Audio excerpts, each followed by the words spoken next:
Anthony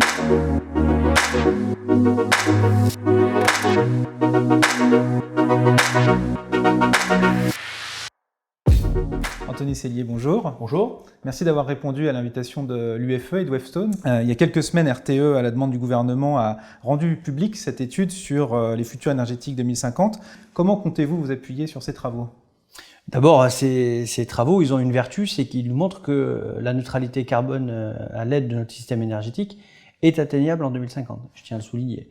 Notre société et notre pays, et l'Europe même, sont à un tournant en termes de stratégie énergétique au regard de l'impératif climatique. Nous avons enfin des scénarios sur lesquels nous appuyer pour débattre.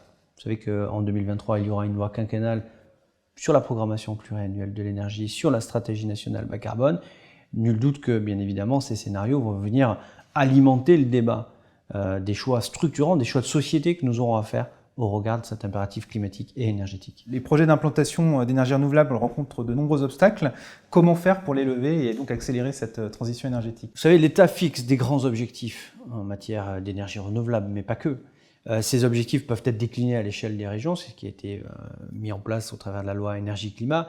Moi, je suis persuadé que l'échelle la plus fine, c'est celle des communautés de communes, les communautés d'agglomération. Les élus qui vivent sur un même territoire échangent, se parlent. D'autre part, je suis convaincu que c'est la notion d'appropriation plutôt que la méthode de concertation qui est la meilleure. Cette méthode d'appropriation, elle doit se décliner depuis les territoires, depuis les maires, depuis les présidents d'agglomération, en appui avec les services de l'État et les grands objectifs de l'État et des régions. Et puis, rappeler à nos concitoyens, il y a une mobilisation générale à avoir sur l'ensemble des énergies décarbonées, dans l'intérêt général de notre pays à relever ces défis climatiques et énergétiques, à la maille des territoires, dans une appropriation collective. Que faut-il faire en priorité pour que cette transition ne se fasse pas au détriment de la compétitivité des entreprises et du porte-monnaie des ménages ?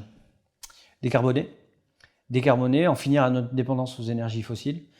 Plus de 60% des énergies que nous utilisons pour nous déplacer, nous chauffer, sont des énergies fossiles. Et il ne vous aura pas échappé que l'Europe et la France ne sont pas producteurs ni de pétrole, ni en tout cas très peu de gaz. Et donc cette dépendance, elle nous soumet, si vous voulez, à des injonctions géopolitiques.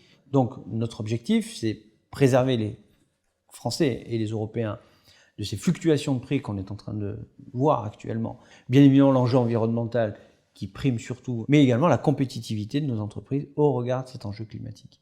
Puis vous avez des mesures structurelles sur lesquelles les parlementaires auront à se pencher, qui sont, moi je la résumerai de la manière suivante, quelle est la société que nous voulons pour demain ? C'est en ce moment que c'est en train de s'écrire, et notamment sur le plan énergétique.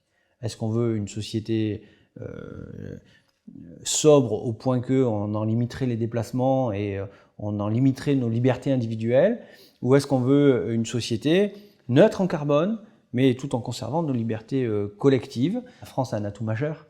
Elle bénéficie déjà d'une électricité bas carbone. Cet atout, c'est un atout compétitif pour nos entreprises, et donc il faut accélérer. Développement des énergies renouvelables, s'appuyer sur notre parc nucléaire existant et lancer rapidement un nouveau programme électronucléaire, tout en faisant baisser, bien évidemment, notre consommation et donc rénovation énergétique de manière massive, comme nous l'avons fait ces 4 dernières années. Anthony Sellier, merci beaucoup. Merci à vous.